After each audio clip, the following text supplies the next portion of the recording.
board. This is Thursday. It's Thursday, still April Thursday. 18th, 2024. Thursday. That's right. 3 days after the 112th anniversary Lincoln's of assassination. Dang.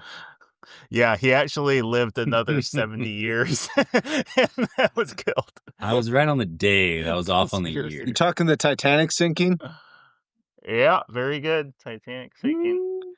Yep. So the Titanic struck on the 14th, Yep. and my sister's birthday is April 14th. So it was the night the Titanic struck the iceberg, the night Abraham Lincoln was shot, and that year she was born, it happened to be Good Friday.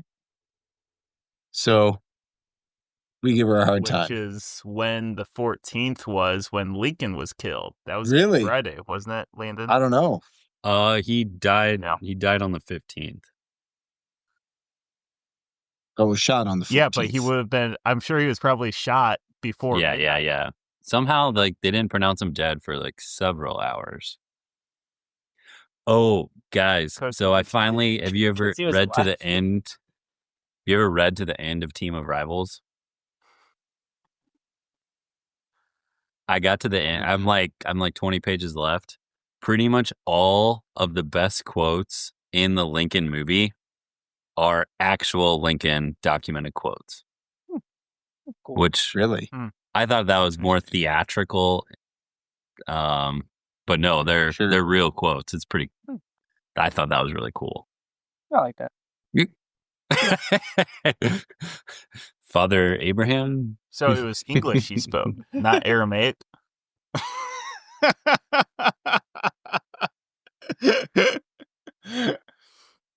Okay, so I'm the first speech guy to get canceled. You are?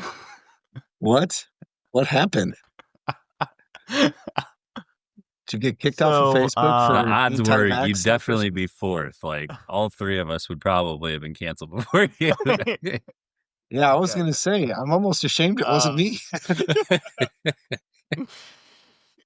I actually rip off my shirt. It's a Trump shirt. I've been testing you all. No, so you remember that writers conference that I went to in Kansas City a month and a half or 2 months ago. Okay, so I don't remember if I mentioned, but when I was there, one of the most useful interactions I had there was with a woman named who she started a yeah, I'll leave names out so I can leave this in here. But she started a writing group, and it's just about putting other aspiring amateur writers together to talk about your work, and then each small group is sort of led or facilitated by someone who's on staff with this writing group company. And so they give you like a free trial, which basically plays out to one free group meeting of collaboration, right? So it's basically sort of how you intuit it. You submit basically one chapter of your work, and then they all submit comparable volume, and then you look at it, you make comments, blah blah. So I did this, and I thought it was fairly constructive. This group has other sort of platforms or ways you can interact with the staff in order to improve your writing. I was looking at a couple of other things, but I decided that paying for this monthly subscription for this group was worthwhile, and I wanted to do it. So I decided all this through back and forth emails with this woman whom I had met at the conference, who was also like the group leader for that one meeting. And she said, "Oh, yep, this is great. Yep, I'm gonna put you with that same group that you met with a few weeks ago." And he's like, "Sure, that sounds good. That's fine." And 12 hours later, so this all happened this past weekend, and I upload my work, and I see my other group member stuff. And I was like, oh, okay, I'm gonna try to pick away at it a little bit at work and make sure I get home with enough time to look at make legitimate comments. So next day at work, I try logging into this group's content, and it says you're not a part of a group. I'm like, what the heck? Oh gosh! Now I'm doing this all on my phone, and I'm just thinking like, there's just some login issue. So I delete my cache and try accessing, still nothing. Try my other phone, still nothing. And I'm thinking like, oh gosh, it's Some just something with my technical browser. So I just gotta get home and pull it up on my desktop. And I get home and it still says you're not a part of a group. Like, okay. So by now it's like 25 minutes until my group's meeting. And I call up the website administrator, tech guy. And I'm like, hey, and he says, hello. And now I talked to this guy once before and he said, oh, hey, Mike, because, they know it's you. Hello. And I was like, oh, hey, just trying to get access to my group's content. I'm meeting in 20 minutes. And he says, we decided you weren't a good fit for, I'll tell you the name of the group here, but I'll bleep it out. And I was like, huh? And he's like, did you get your refund? And I said, what? No, I'm confused. I just purchased a subscription, a membership. Like, and he's like, yes, we, the staff everyone agreed that you weren't a good fit based upon some violent comments that you made.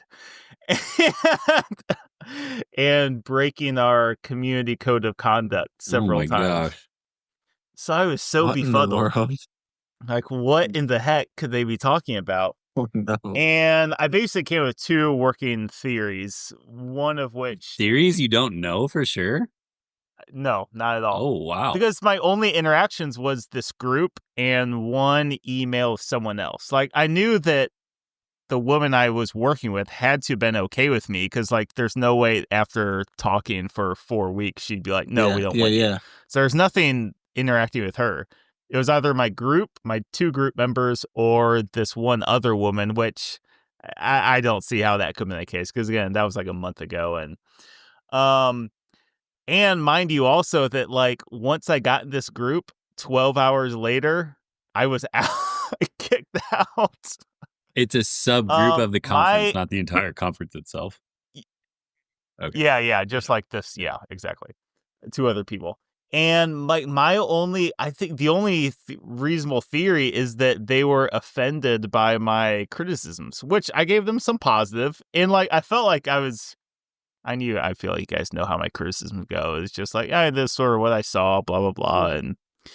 But yeah, that's my other hypothesis was that they figured out about like the speech guys and biking for babies and they didn't want to be associated with that. But that I don't think you can get that easily just by Googling Mike Schaefer. So, but the specific things, because they did have a sort of hard time grabbing hold of, like, you could say like the stakes for Mel and Grady. And I did do a brief, like, proselytizing is not quite the right word, but just, I don't know if you remember that paragraph where it's like running was dangerous to Mel. She felt, so much of the world was sterile and safe with drive-thrus and air conditioning and standardized testing. I sort of spoke that paragraph to some extent to sort of like explain the stakes. And I don't know if maybe like saying that the world is too safe of a place was maybe specifically what that triggered my group member. That's weird. Yeah. Yeah.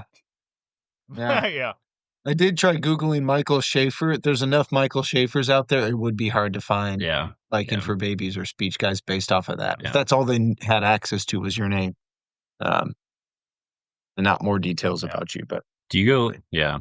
It was probably just a nature of super build up criticism they wanted, and you probably just came across as a bit too straightforward. I guess. Yeah. I'm kind of jealous too. I'm kind of on Matt's team. Millennial. What? Oh, you're jealous. Yeah. I see. All right, let's say some crazy stuff tonight, guys. All right, let's do it. Shall we jump in?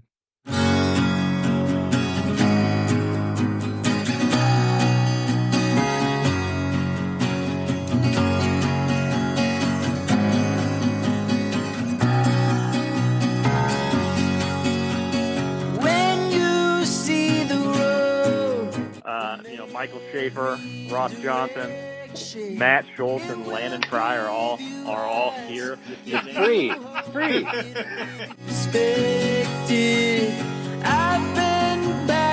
just gonna say it. I've been thinking it for 10 minutes. I don't want a podcast scared. Oh yeah.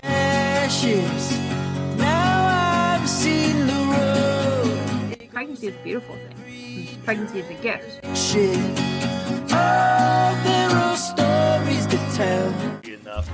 Paint sticks to asteroids. Like, if you don't climb your wall. Some days, but the road will lead us to a better place. We are called to emerge from that default setting of self-involvement.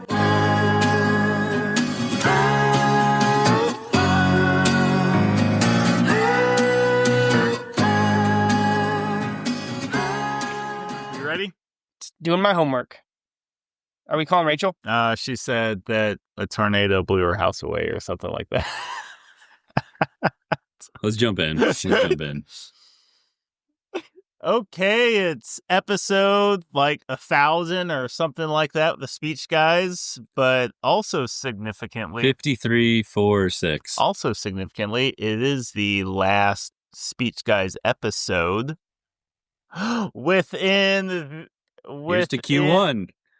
Q1 24, wrapping up. Within the Q1 24. Yeah, Landon's good with that catchy branding there. So, Landon, what do we got tonight? Well, as batting, shoot, man, I haven't watched baseball. What's the fourth batter called? Clean up. Clean up. I always choose the oldest / the greatest of the oldest. So we're rewinding the clocks back to 1941. A Oscar nominated. It did not win Best Picture in 1941, but over the decades, it's redeemed itself. And by any list you would ever look up, it is the number one movie of all time, Citizen Kane. Sounds like a great film, Landon. It's okay. I mean, it's okay. As long as there's oh, never mind. I won't leave that out. Well, we're not. So it's a speech. It's a speech from the main character, who is also the director, writer, producer, and lead actor. So we got the speech. We got the context of this greatest movie ever. We've got this early 20th century scenery. Shall we listen to the speech? Writer, producer, director, star. He sounds like the first Robert Redford before Robert Redford. Right. Such a great man would have to have humble roots in Illinois, and he does. Naturally. And he does. Well, we ain't the movie guys, we're the speech guys. Why don't we take a listen to the speech that's going to sort of anchor and tether our Orson Welles Citizen Kane vision here. Landon, why don't you set up the context for this speech? The campaigner, there's only one man who can rule the politics of this state. Context, Landon. Where does this show up? This speech is right up the top of the middle of the movie. Mr. Kane. Maybe. Citizen Sorry to interrupt Kane. you again. I'm not doing this to be silly, but just thinking out loud here. Not many people have seen Citizen Kane. None of us had up until this podcast. How many? What would you say? 1%? 2%? I've seen it. I saw it once before. It's definitely 1% Wow, or less. that low? 1%. of people have seen Citizen Kane. I feel like it's anyone who took a How film many class people in have taken a college has film seen it. class? Yes. It's even less than 1%. I don't know. Did you go to I feel like a lot of NYU, people take film Matt? classes. Gosh, I hate you. I would say it's the same number of people who have seen 2001: A Space Odyssey, which I also put at 1%. Yeah, I'd say maybe 7. I was going to Okay, say, so anyway. what is the story of Citizen Kane in which this speech emerges? What's the broad story? Yes. The broader story is a media mogul. Some call him like Logan Roy plus shoot, I don't have the list in front of me. But Logan Roy, Howard Hughes, what are some more modern takes? Gosh,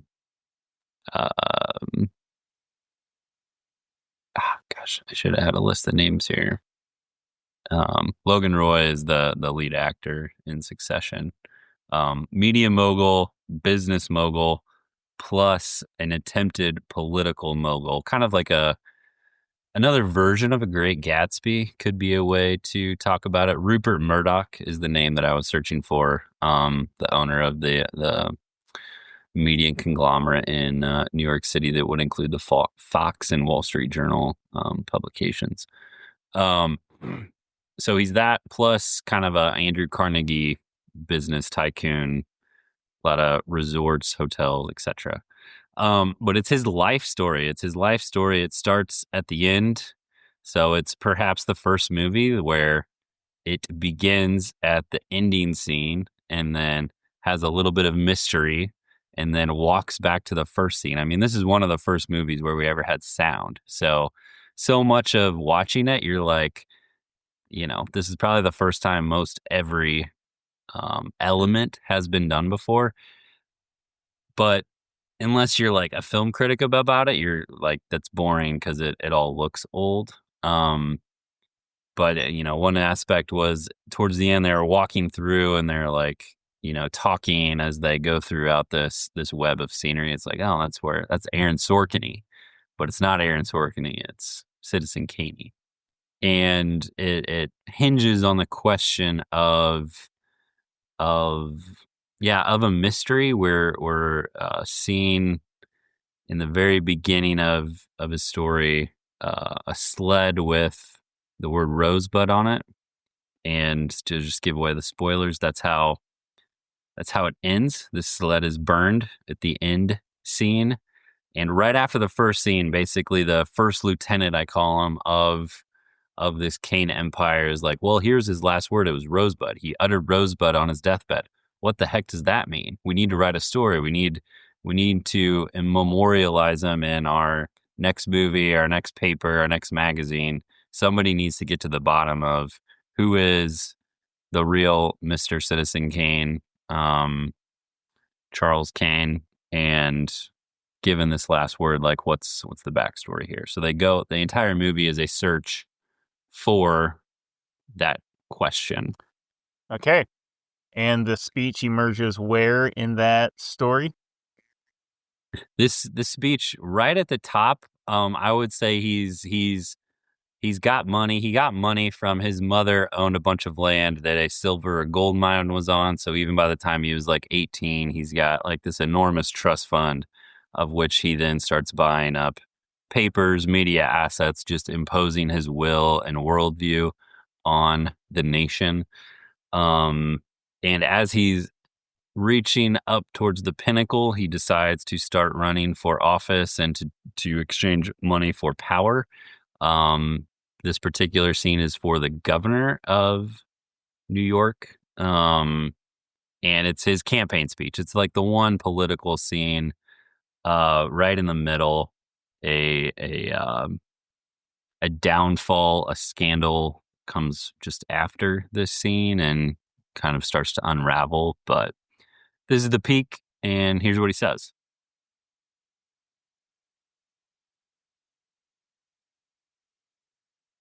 There is only one man who can rid the politics of this state of the evil domination of Boss Jim Gettys. I am speaking of Charles Foster Kane, the fighting liberal, the friend of the working man, the next governor of this state, who entered upon this campaign with one purpose only, to point out and make public the dishonesty, the downright villainy of Boss Jim W. Gettys' political machine, now in complete control of the government of the state.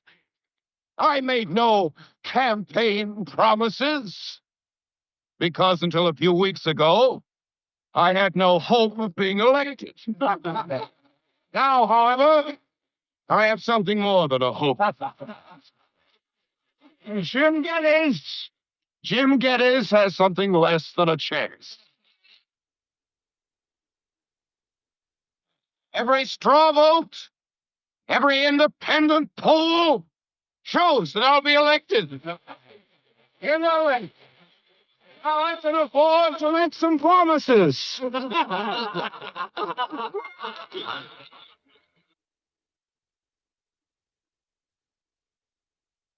working man, and the slum child know they can expect my best efforts in their interests. The decent, ordinary citizens know that I'll do everything in my power to protect the underprivileged, the underpaid, and the underfed. Mother, is Pop governor yet? Not yet, Junior. Well, I'd make my promises now if I weren't too busy arranging to keep them.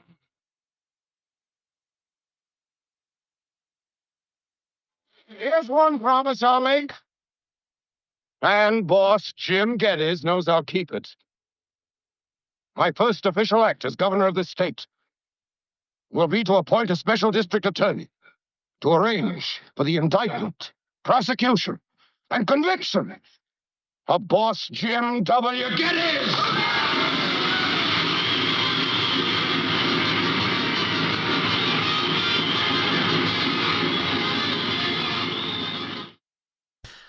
I think I was the first one to watch it, other than Matt at NYU.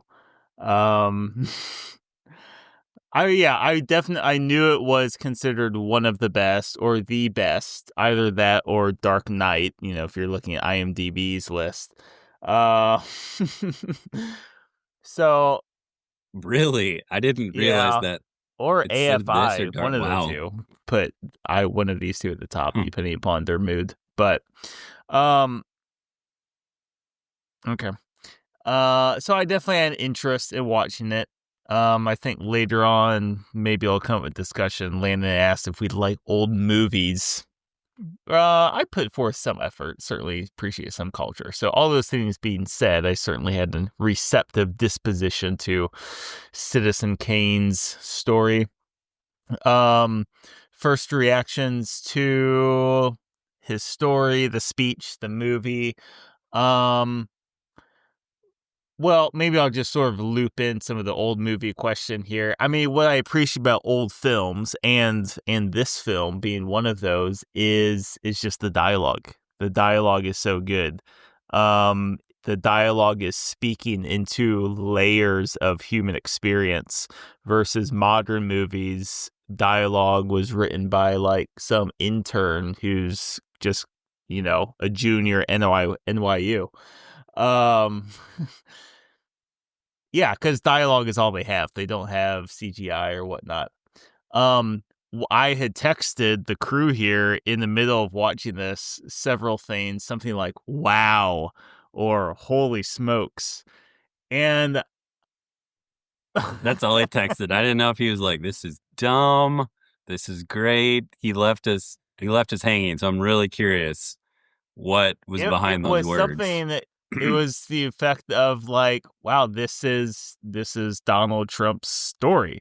And I thought the Landon had picked this as like some sort of ode to Donald Trump. Like, I'm not even exaggerating. That's like, the similarities were so uncanny.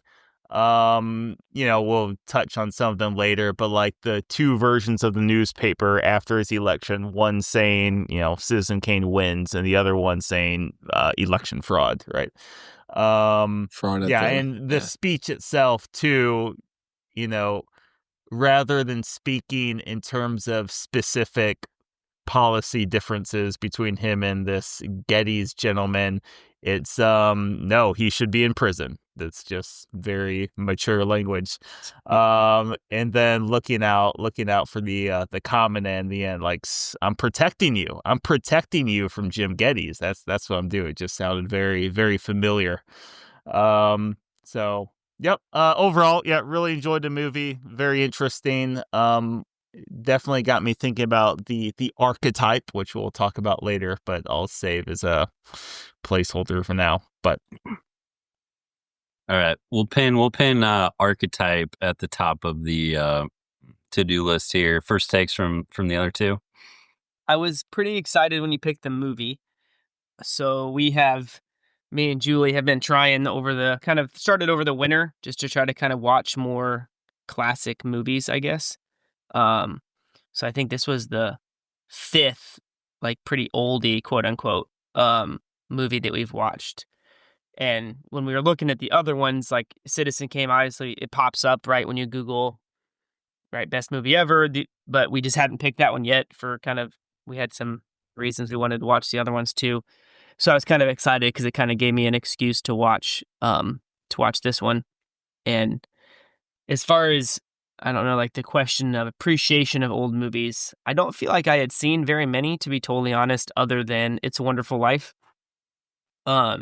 But again, over those last winters, I guess if you count the 5 now, I've seen 6 old movies. But I agree with Mike. Like, it's just kind of interesting, the dialogue and like how you follow the movie seems different, just because how much of it seems to be centered on the dialogue being so important. So anyway, I was excited when you picked it. Speech itself, yeah, I think kind of similar. Like, kind of laughed a little bit. The Trump comparison did jump out a little bit even before we started the outline going. Movie was really good. I'll be totally honest. Just putting it out there, when it first got over, I think my initial reaction was, man, that was good, but I don't see that being the best movie ever. I do feel like it stuck with me though for a couple days. Like, I kind of kept thinking about it in different parts of it and stuff like that. So, more than Inside Llewyn Davis. It didn't make me feel sick inside. so just better. But no, I guess, I don't know, maybe that's the mark of a good movie, is right, because that's kind of my complaint about like the Marvel movies, is like they're super entertaining while you're watching them, and then you click the movie off and it's like you just completely forgot, or not forgot, but just it's completely done. It just doesn't stick with you. But yeah, so this definitely stuck with me for a couple days after, just kind of thinking about different parts and how it tied together. And oh yeah, like that comment early on, like, yeah, that actually might have been some foreshadowing that I missed a little bit, or things like that. So yeah, so after giving it a couple days to chew on, I'd be willing to be debated, I guess, on hearing better arguments for if it's the best movie ever. But I think his desire to protect the underprivileged and all that does kind of spark. It does speak to his character that's the stance he took. You know what I mean? Because the stance didn't, in the grand scheme of the story, you could have written a similar story with maybe a different stance, but I feel like maybe you couldn't have. I don't know. Just with his like childhood and stuff, I could see that maybe resonating well with him. But in regard to the movie, so I never grew up watching a ton of black and white films. I just had a hard time with them as a younger man. But they're starting to grow on me a little bit more. I know Claire grew up watching a lot of them. There are a few that she's shown me that that I thought were really good. Talk of the Town is one of them. I think that's the name of it. There's a really funny black and white movie called The Thin Man. I think there's 2 or 3 version or like sequels or whatever of that movie. But very good, kind of a comedy whodunit type of thing. But yeah, a few things. Just with the film in general. As Mike said, in my time at NYU, I did take a film class. as all NYU students do. But yeah, it did remind me because there are a handful of things that I did remember and notice this time, just like, the scene where he's basically about to get into this, the scandal trap thing. They film it almost through the railings, almost looks like prison bars or something. Um, there's it's a very iconic scene where they kind of go through, the camera goes through the sign, down through the glass roof into this kind of like nightclub scene. And, I imagine that was probably the first time they did that, but that shot has been recreated so many times, with the camera slowly kind of zooming in through glass or something. Yeah, just a handful of things like that that were just like, wow, that was a really not like an overt in your face commentary, but things that just added a lot to the film. That you don't get as much of when you have CGI and a lot of other things at your disposal. Yeah. Rounding out first takes. It was a Trumpian speech. And it is interesting. You can look at it. Maybe we'll put it in our show notes. Trump's a huge fan of Citizen Kane and has a whole video on breaking down a 4-minute movie critical analysis of it. Of him doing that analysis? He analyzed the movie and talked about its characteristics. So yeah. That. So you do wonder if life is following art a little bit there. But yeah, I mean, this speech really comes straight off the 2016 stump campaign that he ran. I think I didn't choose it because of that. I just think it was interesting parallels, and we should look at the movie and the speech because it rounds out this quad nicely. So he's a fan. We'll get to archetype. I think a couple aspects at the beginning of the movie, the headlines that were ran in the papers post-election, kind of the media mogul stuff. You do kind of compare to Trump a little bit, but then it splits off and maybe it becomes more of a general archetype. It is, the lonely rich man is the archetype. I think the fact that like The Great Gatsby was written in the 1920s and this was written after that, this is kind of just a little bit of another version of that. It was the writer called Mank, which a movie starring Gary, the guy who played the cop in The Dark Knight, Gary Oldman stars in it. So the writer, alongside Orson Welles, who wrote, directed, starred, edited, produced, they both wrote this, and it was roughly based off of William Randolph Hearst, which was the West Coast media mogul of the 1920s and 1930s. He, just a couple quick factual things. He when he heard this movie was kind of based off of him, he hadn't even watched it yet, and he tried to shut it down. He threatened movie theaters to even show it. And so it didn't have it didn't return its box office numbers. It didn't win the Best Picture award it was nominated. And a little bit like It's a Wonderful Life, it didn't really pop up in the vernacular and get its true time in the spotlight until a few decades later, because it was a bit suppressed because he thought it was a bad portrayal of himself. Yeah, couple factuals. I think moving into archetype would be interesting. Fun fact on William Randolph Hearst. Is anybody, I think I've mentioned this before on air or off. What's the really cool thing about William Randolph Hearst, a la Illinois? Oh, he's from Woodstock, right? Is he from Woodstock? Is that the... No, that was Orson Welles who starred. Orson Welles grew up in Chicago. Then he mostly lived in Ogle County, where we camped 2 springs ago, right down the road from John Deere. Then he went to Woodstock. William Randolph Hearst, huge, the Donald Trump of the 1920s, who Citizen Kane portrays. Wrote the check. He bought New Salem in 1906. Wrote the check, bought it, got it like locked up, and then he immediately turned around and gave it to the local Chautauqua. And Chautauquas were like summer gatherings of collegial seminars, speeches, historical readings. He just gifted it back to him, but he got the money, gobbled up the land, turned it over to the best performing educational nonprofit. And when you walk up to New Salem, there's a stone there and there's a plaque on it that says William Randolph Hearst is kind of the reason we were able to preserve this from. And so who knows how somebody wrote him a letter and got him to send some money to like get New Salem locked down as a historic site. But fun fact, side fact. Sounds like a generous gift. All right. So the best movie ever.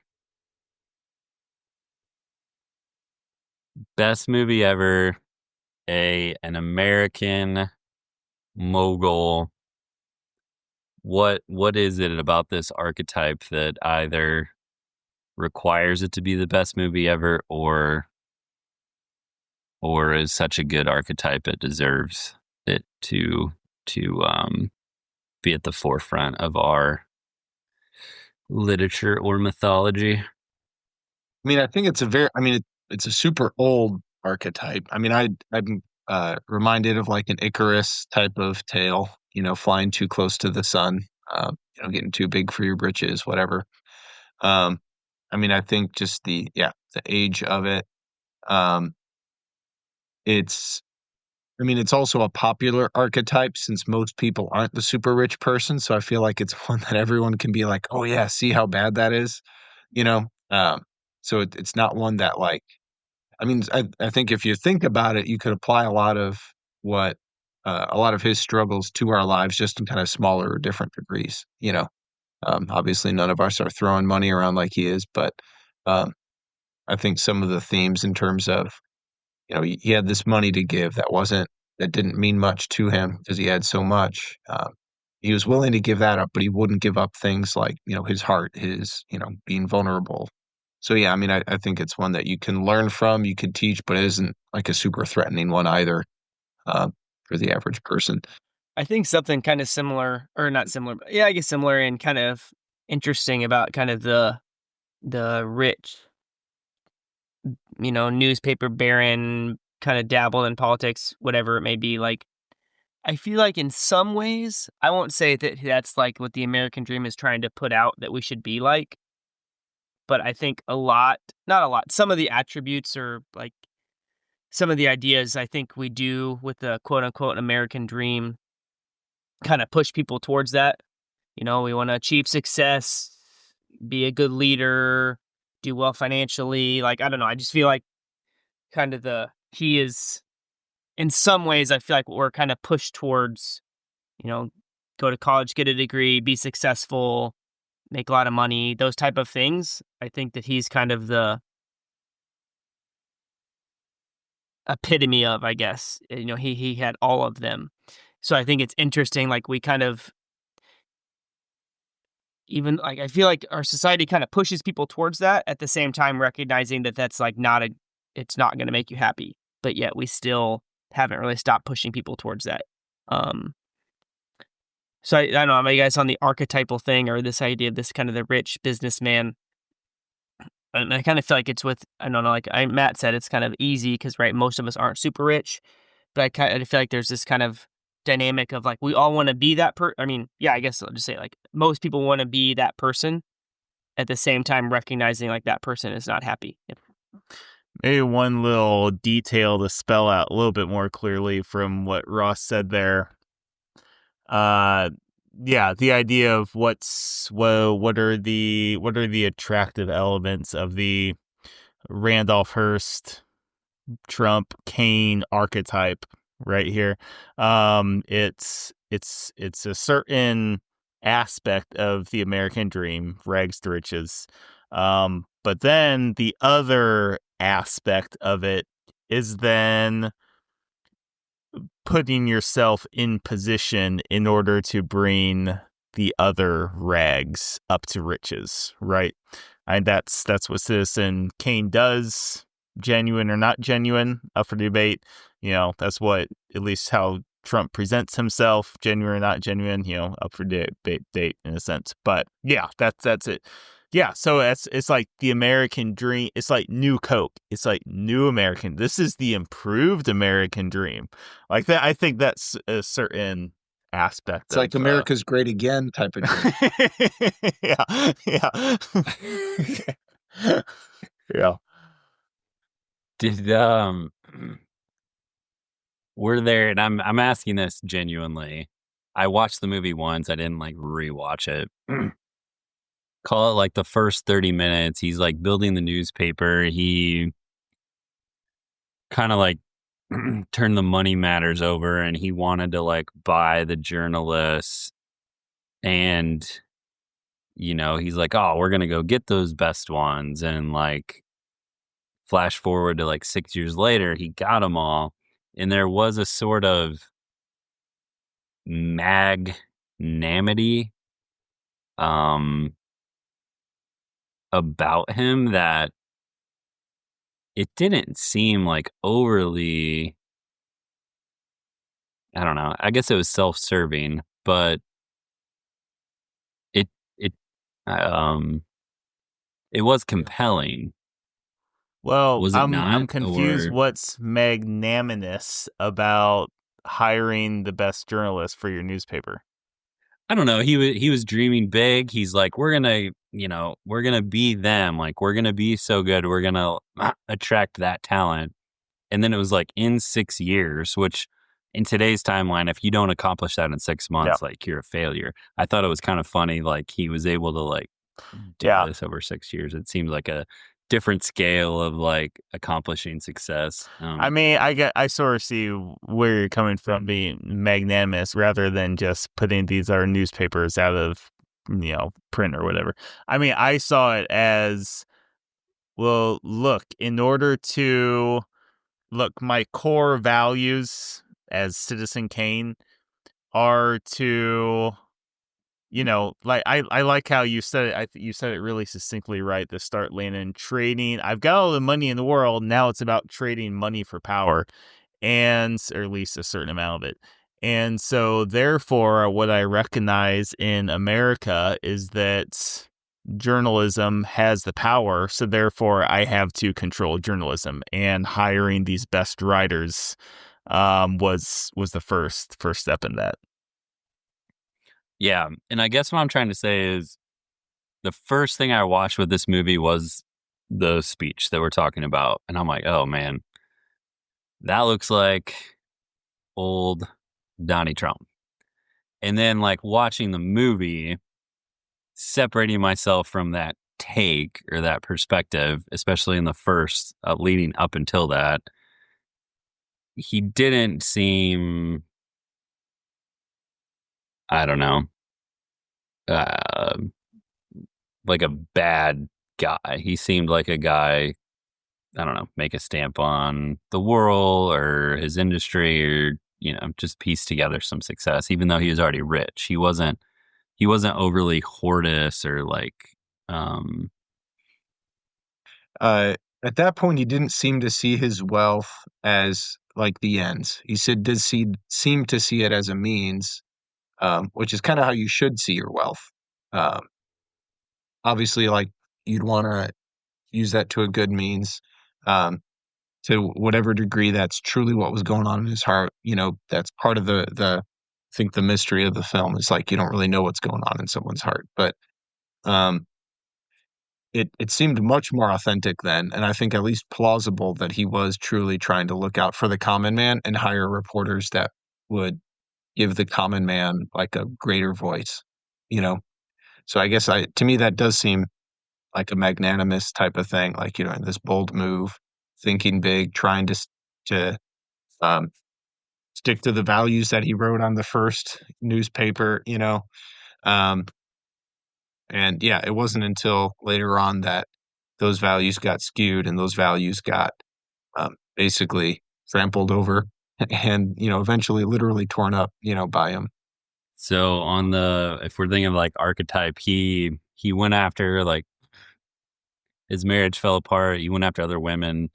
That the fact that he had a scandal kind of brought him down. Right after this speech, he was confronted that he's having an affair, that affair would be publicized. I don't think he won the election. And everything kind of tumbles.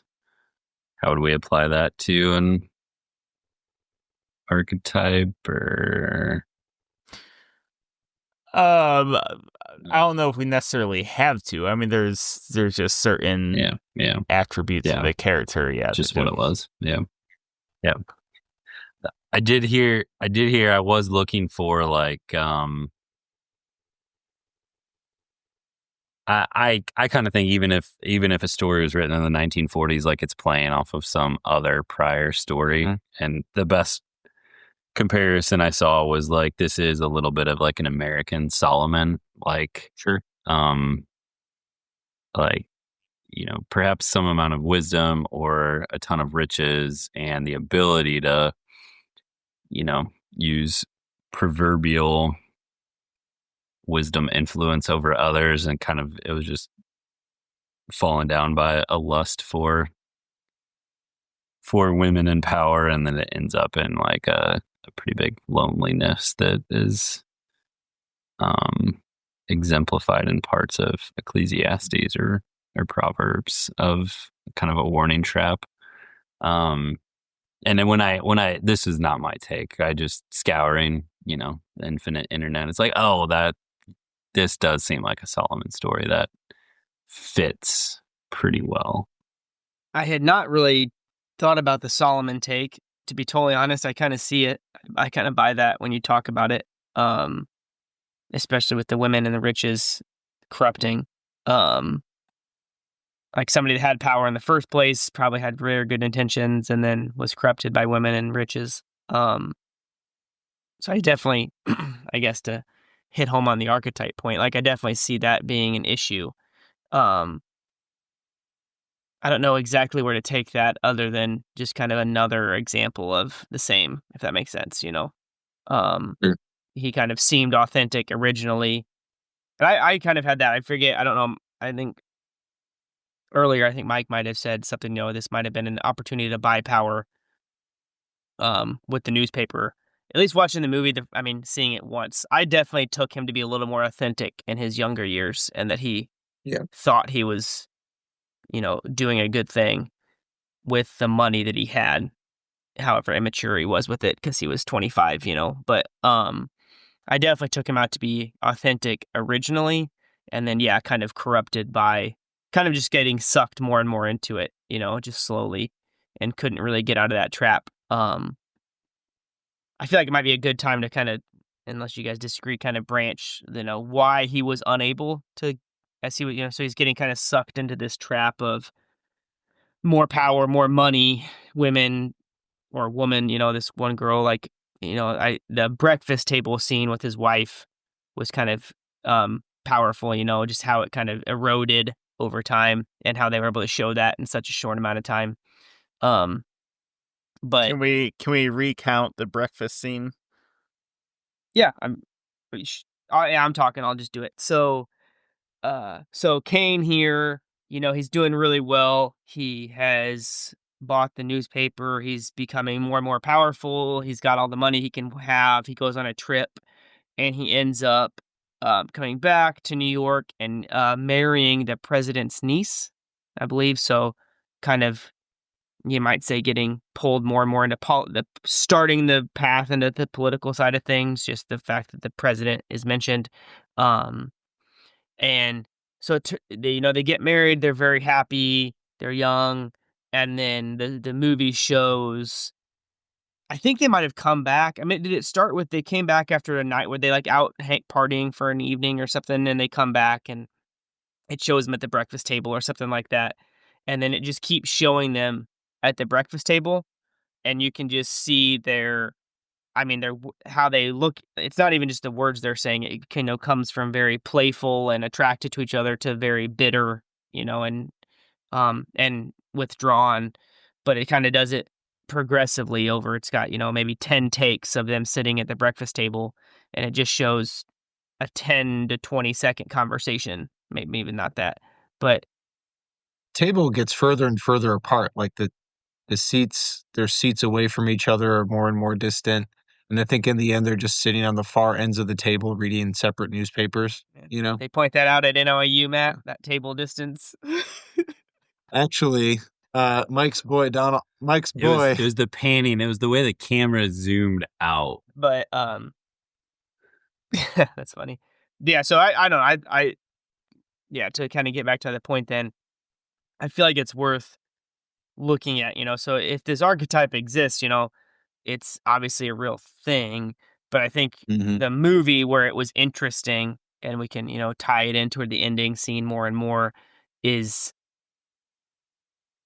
like why he got drawn into it though. So not just this kind of distant archetype guy, but like why did Charles Foster Kane get sucked into this so much, and why was he unable to?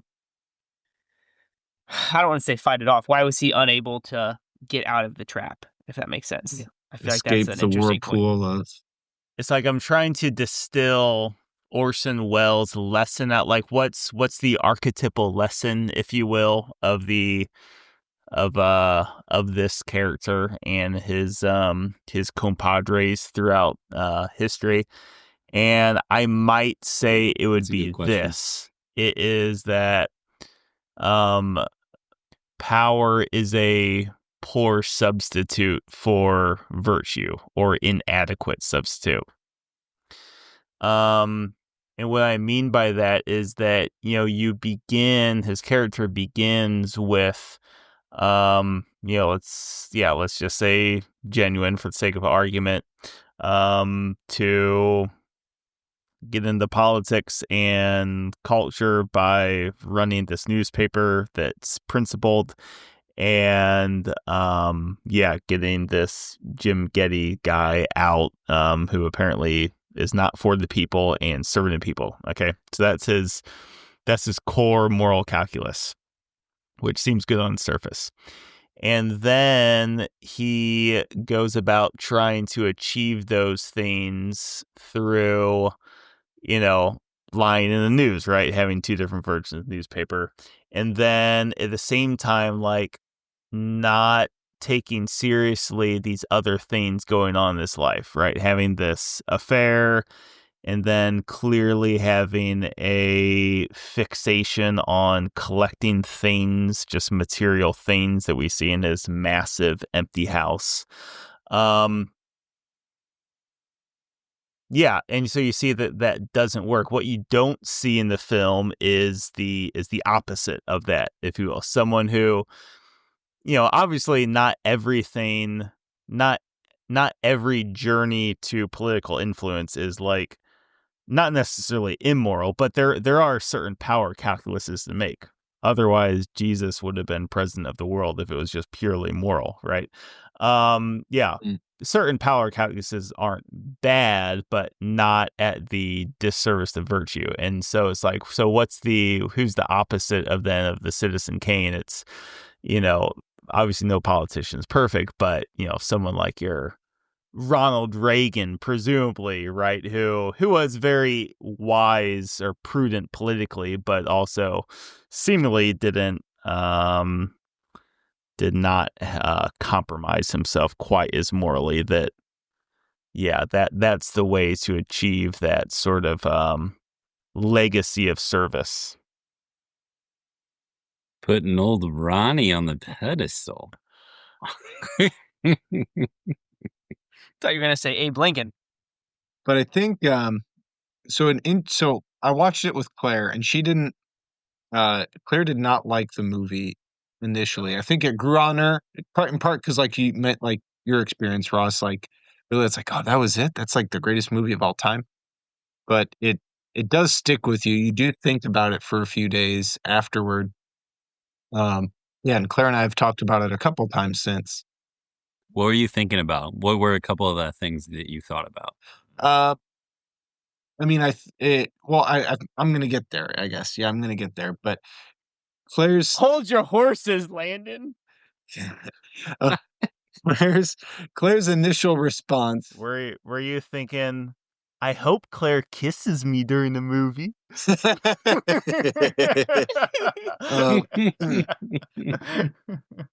She was hoping for like a sign of hope, some sort of like silver lining or some sort of like resolution to the film, which obviously it doesn't give you. It's almost very, exactly the opposite. Um, Shakespeare wrote tragedies. yeah, yeah. So it's yeah, so I think that was part of her frustration with the film.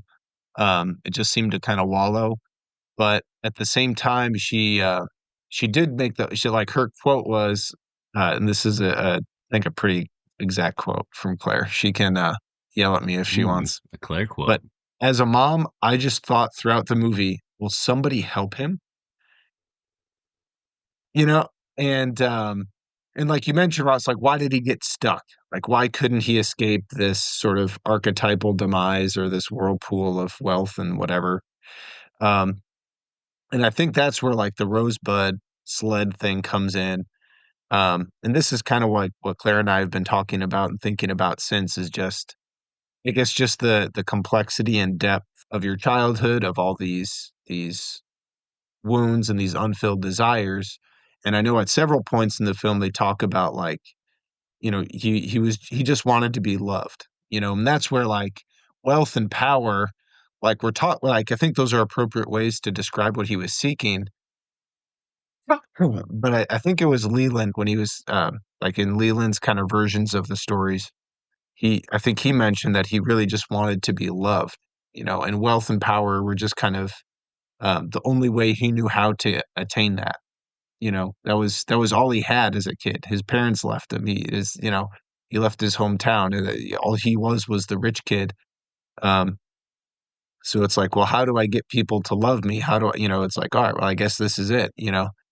Um, and but alongside that, because like, I mean, he didn't know how to love. I think they used the term like on his own terms. Like that was the only Right. way he knew Yeah. how, which ends up being like the exact opposite of love. He didn't know how to give it. He didn't know how to receive it. Um, but he just knew he wanted it, and like that's why he built Xanadu. That's why he built this newspaper empire. That's why he ran for office. Yeah, I guess like in terms of why didn't he escape it?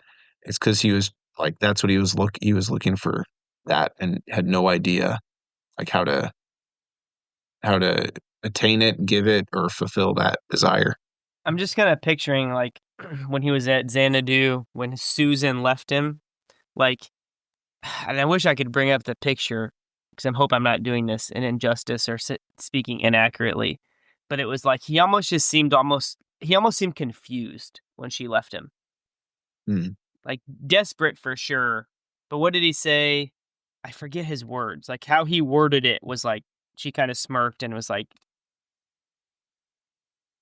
I forget what he said. So I'd have to look at the quote now. But like when she left him and she's in her bedroom there and she kind of she leaves him stand there. He says something like in a desperate attempt to get her back. She almost smirks because it's like his reaction just kind of confirms everything she thinks about him. And then she leaves and he ends up obviously, freaking out and breaking everything. But I feel like there was a moment of just like desperate confusion because he just. So we see all this different manifestations of dark behavior on Citizen Kane's part through the film, and it all is sort of balanced through this through line with the idea of Rosebud, like exemplifying this period in a sense where he did feel loved. He felt loved when he was sledding on Rosebud, right? Correct. And but then that gets forgotten. That just gets literally burned. And the sort of the point that we made on the outline, which I think all of us found a certain wisdom in, but don't hear talked about ever, is that yeah, even in those darkest people, President Trump, for example, or, even though I think Joe Biden, his counterpart, manifests darkness in different ways, there is still, as Christians, we would say there is still something to be prayed for them, right? There is still hope to be had. That, I would say, it hasn't been a word or a concept on our outline, but hearing those two talk, Rosebud, maybe it's like a childhood break-off point or whatever, but it's actually like the last time that he felt love. Trump's 4-minute review of this movie. I'm sorry. I pulled up that on YouTube, and there's I see the one actual thing from him. Another one that's funny is from the Majority Report with Sam Sater. Trump, the title of the video is Trump through 2002 Citizen Kane review, much like the president. Correct. His ending is like, what's the reporter asked him, like, what is the message of Citizen Kane? Like, what should he do? Or like, what would have made it better? And Trump says, you need to get yourself a different woman. You need, yeah, right. We'll have to watch that. But. Alluding. Hey, don't we all? Am I right? Am I right, boys? Taking the most generous take possible, which we're probably not affording this man in 2024. Like, there is a little, like, like, he needs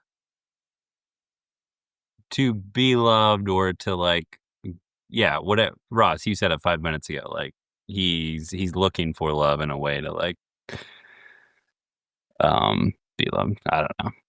It kind of relates, but it's also Trump doesn't get it because he's David Foster's Wallace fish in the water. There, he's like, water? What's that? Correct. He at least kind of senses there's water. There's this substance here I'm swimming in.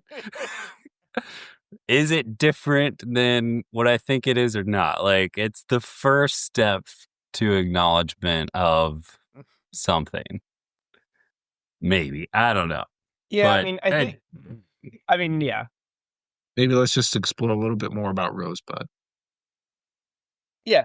I think that I think one of the most telling, like, for me, like, a switch in the movie, which it maybe is a sign why it's a good movie, is how quickly, I don't know if you want to say the director, because he did all of it, but, like, kind of my view changed. So, like, the whole movie I'm watching, and I'm kind of, especially post when he marries, I think her name was Emily, but, like, after that, I feel like you just see more of the immorality come out of Charles Kane, and he's almost like the quote unquote bad guy, I feel like, and then it's like a switch that, for at least for me watching the movie, it's like, not that you're rooting against him, but, like, you definitely have that take that Charles Kane is the bad guy. And then when they start burning the sled, that scene at the very end with the word Rosebud on it, it's like I immediately switched to, like, a sympathy, or, like, almost more of a pity, I feel like. But that's, oh man, this guy, he got hurt really bad, and that is why he was, he wasn't just trying to be a jerk. He was searching for something. So I think the reason that maybe is maybe the best take home point from the movie is that when you, kind of like we said, so he's searching for love throughout the whole movie, right? And I think that without that final scene, you don't really see that. You just see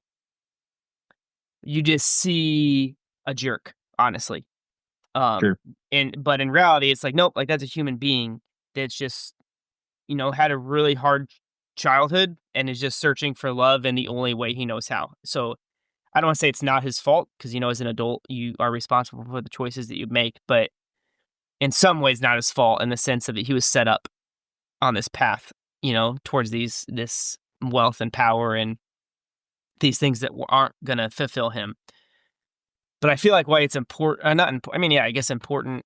I think that you could kind of take it in the direction of just, and we kind of have joked about Trump a lot, and not that anything we've said is inaccurate, but I think that it's important to remember kind of that same idea that I think Mike put it in the outline point, somebody else might have as well, but no matter who you're looking at, however bad they may be, that there is something is making them act the way that they are, right? So, Donald Trump was an 8-year-old boy at one point, and his mom and dad probably loved him. And, you can go on and on and on. And I feel like it's important to try to keep in perspective when you're talking about people, that they're a person. And I don't know, I feel like that's why I don't like the late night shows, because I feel like so much of the comedy is just making fun of people, which I understand, it's comedy, blah, blah, blah, but it just seems like that mindset just doesn't seem, it seems like the opposite of, how we should view people, kind of like the Citizen Kane. I feel like I switched from, oh, that guy's a jerk to, almost sympathetic at the end. And I feel like that's maybe a better way to view people or approach people. And it's definitely not how, the modern culture or society operates. The right tears down the left tears down the right. And some people just make fun of both on Facebook. But nobody really seems to view people as, human beings that have these wounds that have caused them to act the way they have. So I don't know, I feel like for me, the Rosebud thing, just how quickly I switched, I feel like you need that ending to understand Citizen Kane. And I think that was a cool part of the movie, because the whole point of the movie was we want to understand Charles Kane. You had to have, the sled burning to actually get him. And, maybe in people's lives, we don't always see the ending per se. So it's harder to do that. But I don't know, I just feel like that kind of point or that idea is maybe the best takeaway from the movie, as far as in some way applying it to, our own lives today. To make a super, because we joked about getting canceled, so I'm just going to make a super controversial claim, especially in the United States. I remember after Saddam Hussein got assassinated, people celebrated, right? I mean, we were all there, right? We remember that. Or no, I'm sorry. Osama bin Laden. I'm sorry. I said Saddam Hussein. Cut that out so I just cut that out so I don't sound as dumb. But oh, what? They're both Middle Eastern, Ross. They the same to you. Osama bin Laden, and I don't know. He said he was going to get canceled for one reason. Now he's getting canceled for a totally other. I'm just trying to get canceled tonight. Osama bin Laden, I guess assassinated. I don't know. I feel like even that would be a controversial take, right? If that's the right word to describe. But he gets killed, and people celebrated. We got him, right? And I remember one person I know was you need to go pray for him right now. And that's such a talk about, hot take. I feel like most people would have trouble doing that. Right. It's well, he's the bad guy. So why would I do that? Because he's bad, and I feel like that's not, and that's the most extreme example I can think of. I think there's a lot of wisdom that a couple of thoughts on that idea. Don't want to dwell too much on this, but on the late, I think there is a couple of different categories at some level. It's sort of situational, how well you know them, what the context is. Can sin be mocked in a humorous way? I think there's certain latitude for that, and so I would say that, yeah. With a good late night comedian, that you can do that. Won't go into specifics of that, but just it's out of the principle, right? Because between us, right, we might mock each other for, I don't know, being a douche or being thoughtless or something, and then we laugh about it, and then also realize oh man, he was right about that. Yeah, I think that's sort of the role that can play too. And then the other thing yeah, with a praying. Yeah, I do 100% agree. Yeah, so yeah, a person has died. Uh, the state of their soul is probably not in a great place. So yeah, he probably does need prayers. In the same way, something that really yeah, impressed me with my dad. He was remarking at some point recently of how when he goes on his runs, a lot of the time while he's running, he'll pray for President Trump, right? Prayers in, however, I don't know, there are a million Christian churches in the United States, maybe. And one can sort of imagine, like, how would a particular Christian church respond if, and you could still be like very pro-Trump, but have a prayer of something like, man, let's pray that he, and who knows, maybe people have done this, but like pray that he repents of his adultery and, commits to speaking truth and not lying. Like,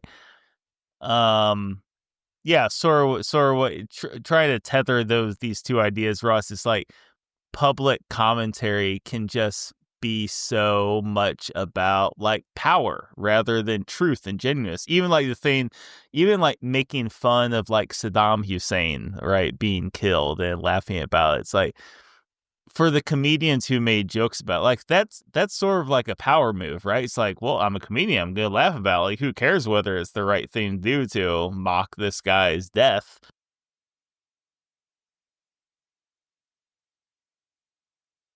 This isn't the final bell question, but just because I'm trying to get canceled tonight. Honestly, yeah, to try to make myself and other people uncomfortable a little bit. So, like, what would you do if you see Adolf Hitler in heaven? I'd ask him what exact second, time, date, year did he find Jesus? Like, and I'd want to map that to my historical knowledge of World War II. Yeah. No, it's a funny point, but I don't know. Like, so I'll tell us, like, there's a story, and I forget the names of the people, but like, it seems like, and maybe this is like false Christianity, I guess, but right, we live in a supposedly Christian world or culture, and it's like, we preach that forgiveness is the ultimate thing, but then it's like, we all pick all these situations like, well, no, I wouldn't forgive that person, which is, it seems like that would be hard. Yeah, I mean, you can argue like objectively if they did these things, but yeah, I mean, what if somebody, and I mean, yeah, I used Adolf Hitler intentionally because that's the worst you can possibly think of, right? But like, there's a story of a guy that, and I forget their names, but it's like an actual thing. He murdered a girl, like a young girl. And he had like his massive conversion when he was in prison. But like, everybody would be very uncomfortable if he got canonized.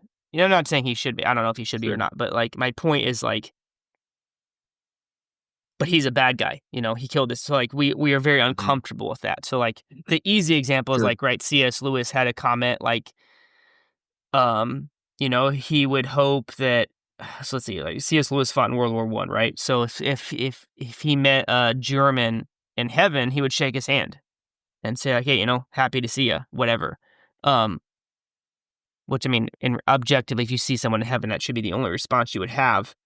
But, I don't know. I feel like that's the most extreme example, which, right, tonight my theme is trying to get canceled. Extreme example of... I'm trying to think of the person who did the worst. Trying to tie it back to, like, Citizen Kane. So, honestly, I was trying to, just as an idea of people are very broken. Yeah. Like, they're still people. So, again, at least the most powerful moment for me was the burning of Rosebud, and seeing the sled at the end of the movie. Of his soul, and I feel like this weird burning sled somehow humanized him. So, like, if you meet Donald Trump in heaven, your response shouldn't be to make fun of him. It should be to say nice to see you or whatever. Or But you can literally put in any person you want, and that should be the response. So I'm not saying that person will be in heaven. I'm just saying that the idea of salvation and repentance still exists for that person because they're still a person. And just the fact that I feel like it's just even hard to talk about because it's like, I'm not really comfortable with this idea of meeting Adolf. Like, that doesn't make sense to me. Which, right, I mean, yeah, if he acted like he did during World War II, I doubt that he repented. But, I mean, I don't know what happened in those last moments or whatnot. So, it's not on me to judge, I guess. But kind of back to the Osama bin Laden comment earlier and such, like, I don't know. As far as what can I take away from Citizen Kane, I feel like this idea of, the humanization of everybody seems to be maybe the best point. And I used very extreme examples, I know, kind of intentionally, but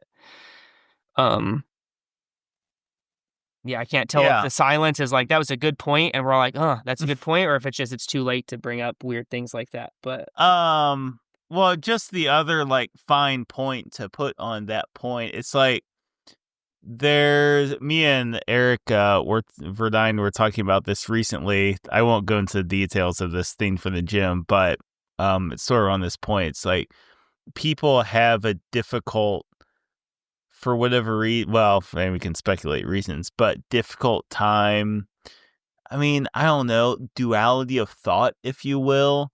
Like recognizing that,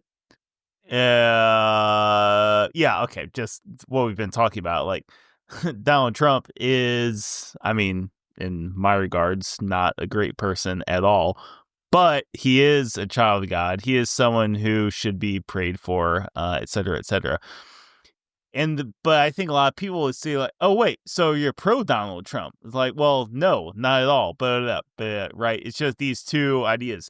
Or another example, not child of God so much, but just duality of thought. It's like, I'm not really for Black Lives, like giving power to Black Lives Matter. It's just really don't like. Oh, so you're a racist? Like, no, I'm not a racist, right? It's like people have a hard time holding ideas like that together for some reason. We'll point to,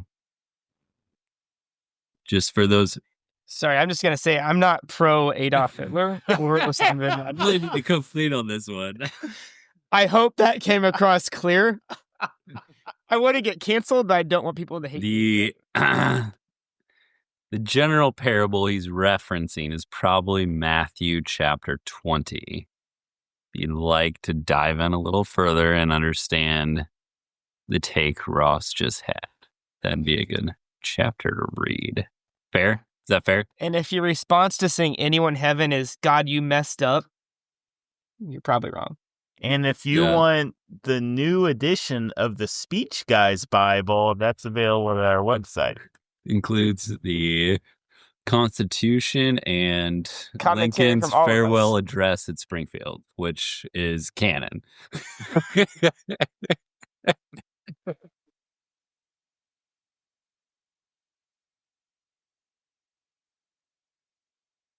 Feels like Final Bell. I think so. I'll be the judge of that. Final bell. Ding, ding, ding, ding. All your strength, all your power, all your love. Yes, 15. One more round. And there's no stopping us now. This is our round. Don't stop it now. You start and we don't stop. All your strength, all your power, all your love, everything you've got. This is all life to do it now. And we're back. We are. Landon, what we got? Final Bell. Okay. Final Bell is that Mr. Charles Foster Kane's last words were Rosebud. This was imprinted on his sled, perhaps as a brand, as a manufacturer of his childhood symbol, emblem, icon of perhaps the last time, as Matt and Ross extrapolated for us, the last time that he felt love or a breaking off point of innocence to brokenness. So the question for us as a final bell is, what is our rosebud?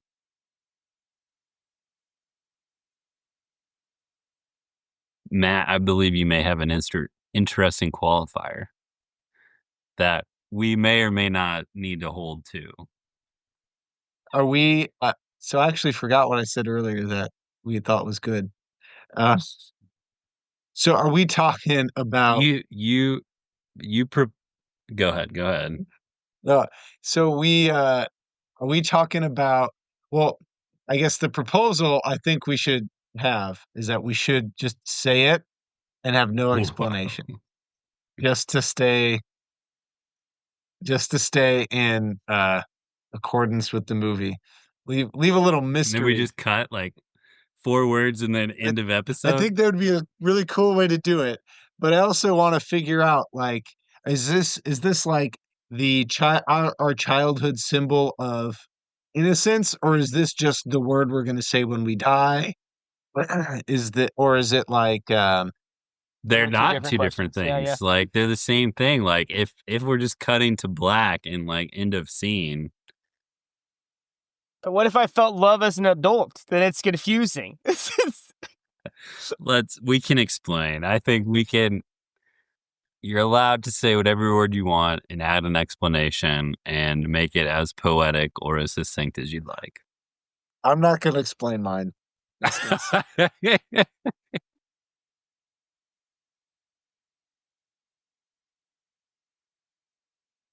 All right, go first then.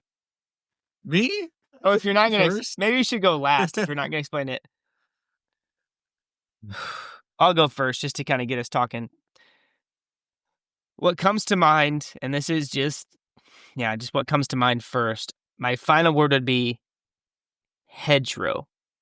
The separation of the Johnson estate and wide open farmland.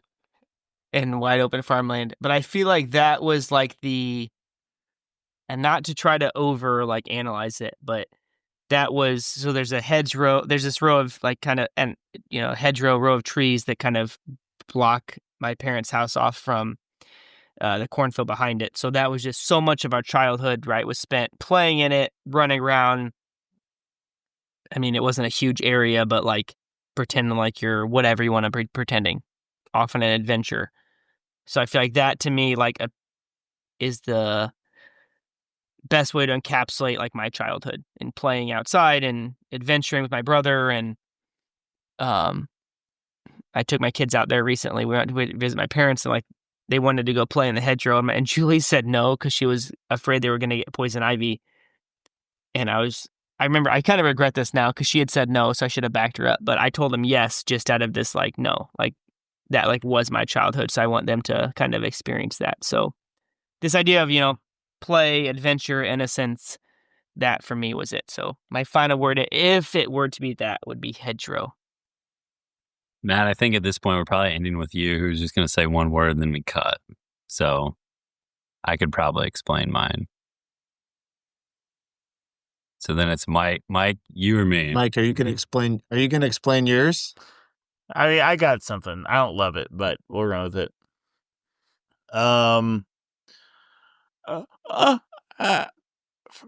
Freeberg. I don't know. I'll be honest. Don't necessarily love my response, but just in the spirit of the question, I guess. I mean, us Freeburgians, Freeburg, Illinois, we're a very proud people, a community of 4,000 or so souls. And growing up there, you had the Catholic school, me, and then with the public school. Just a lot of nice little binary divisions of different, you had the rich kids and everyone else, and just natural innocence there. Big games of hide and go seek in the woods and bonfires, and You know, I was thinking this the other day when I was driving down Cemetery Road. Driving down Cemetery Road, that was basically the back road that led out of Freeburg. And it so happened that that was the road that was the more or less the fastest way to get to U of I. So all through my years, I really enjoyed taking Cemetery Road to Champaign. As you were leaving town, driving past the city park, down this road that I had run so many miles down, that I had biked for babies down between Freeburg and Champaign. It was sort of just like this major spiritual existential artery of my childhood. And it was fun sort of summoning up that feeling as I was driving down it the other day. So maybe my last words are Cemetery Road. Now that I think about it. I love that. In Ross's. I'll take one for the team and have two answers, and the obvious one, I think, in all, it's the dying word, the dying breath. And so I think in Christian circles, if you had to like extrapolate some great length of meaning, and I did just hear our church had a speaker, a priest from Scotland come and kind of deliver a long form sermon 2 nights ago. And his sermon was on basically the power of like the name Jesus and the fact that God came into this world and he didn't come through a methodology, a morality, a geography, a place, any sort of other form of wisdom than like the name of a person, and that is Jesus, and the power of that name has like so many different dimensions. And so hearing this question, dying last breath, I think like in all Christian circles, perhaps the right answer is typically always Jesus. So to proselytize a little, I think perhaps that would be a form of our answer, and worthy of all kinds of mystery and glory and salvation. So that would be one for me personally, more along the lines of our question, the secular nature of this movie analysis. Mine would be Crane Creek. It is a golf course of magical origins that was built when I was in grade school, that I played and worked at through middle school and high school, and that completely shut down in the middle of my college years and is like lost forever to just regrowth of landscape. When I laid my head on my pillow of my childhood home, my eyes directly looking out my window, and in the middle of my window was a gap in the trees of the third hole of a par 3, and I could see it. And it's where I worked. It's where I learned the game. It's where I mowed greens and cut trees and sweated for hours in the hot summer August, and is purely my version of Rosebud. Nice. I'm glad I'm not Let's buy it. Go ahead. I found Crane Creek Golf Club. It's got 3.6 stars out of 5. That's the one. That's the one. I even think I tried to like commandeer and own that Google webpage. So I've tried to like. You're trying to control the media, of course. Right. I'm trying. I'm caning that. You tried to buy the media. I also have a dream about this course 12 times a year. It's like my once a month. It's like in the recurring dream category. Like pure straight up playing it again. Everybody I know is there. Definitely my Rosebud. I'm glad I'm not explaining it, because I feel like you guys have really great I don't know. Just enjoyed hearing your explanations. One word, and we're signing off. All right. Trump. That's right.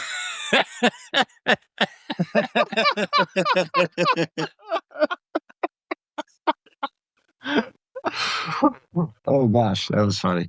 The word is hammer. Say it again. What? Hammer? What? Hammer. Hammer? Think about it. Think about it. But not that much. Can you tell us and we'll just put it out? Good. Well, what's our next speech series? I don't know. I know there's speeches that got someone killed. Seems like an intriguing. We should just do that because we've talked about it. I for imagine a it few would be years. hard to find. Yeah. I can imagine it might be hard to find some We speeches could that would fit that. redo Armageddon and the speech. Yeah, that could Bruce Willis definitely. died. You could find some speech in there that got someone killed. I feel like it'd be easier than we think. I think we're creative enough. We can make it work. It's decided. All right. Next month, I plan on hitting a very solid single right up the middle for speeches that got someone killed. Well, thanks for drinking And thinking. With us. Be safe out there. It's been great doing speeches from Oscar-nominated films. Cue the music. Dead ends come and go. Look toward the horizon. Up ahead you'll find a peace of mind, relief from the trying. I have burned a bridge, wrecked in a ditch, had to ask forgiveness. Dead ends come and go. Look toward the horizon.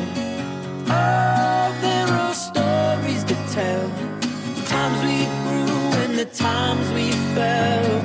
Oh, I've been afraid some days, but the road will lead us to a better place. The road will lead us to a better place.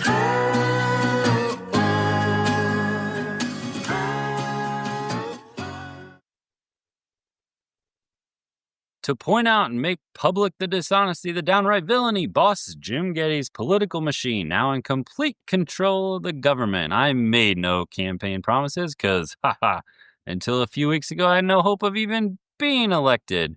Now I'm something more than hope, and Jim Gettys has something less than a chance. Every straw vote, every independent poll shows I'll be elected.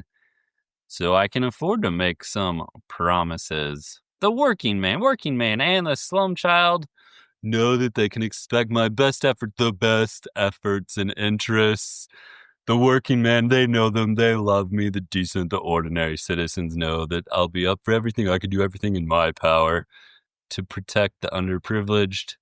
Well, I make no promises. Here's one promise I'll make. Boss Hillary Clinton, lock her up. She knows I'll keep it. My first act will be to appoint a dirty and indict her, prosecute her, the boss. That's the speech. It's just a simple, it's a stump speech. It's the main speech within the greatest movie ever. So that's the reason for selection. It is not particularly the content that caught me, other than, our series is movies, our ethos is speeches, and this is the intersection of those two things. What'd you think? I email Citizen Kane, watch the movie, here's the 3-paragraph, non-content, almost speech. First takes.